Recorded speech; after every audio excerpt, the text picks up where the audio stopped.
Now for some culture and arts news, Korean classical music known as Gugak has a history that dates back over 1,000 years. The natural sound of Gugak is prized, but there's a secret behind how that sound is achieved in today's modern theaters. Our Yim Yoonhee has this story. Gugak stems from a long, rich history and has maintained Korea's cultural heritage through time. There are various genres of music within Gugak, linked together by the use of traditional Korean instruments. There are no microphones on this stage or speakers to project the sounds, yet every pluck of the gayageum and boom of the pluck is crisp and clear to the audience members who are listening.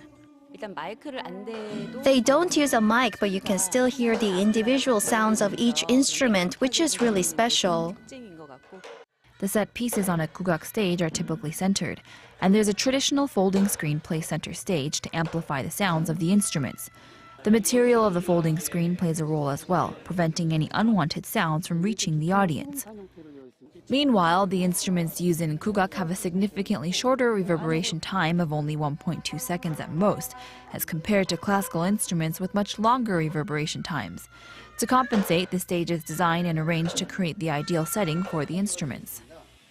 With Gugak instruments, the reverberations are short, so if it's played in a hall made for long reverberations, the sounds are dulled and jumbled. Instruments with reverberations that are shorter than classical instruments need a different setting for the optimal sound. The National Gugak Center holds regular performances to preserve Korea's traditions and lead the music of Gugak into the future. Yim Yoonhee, Arirang News.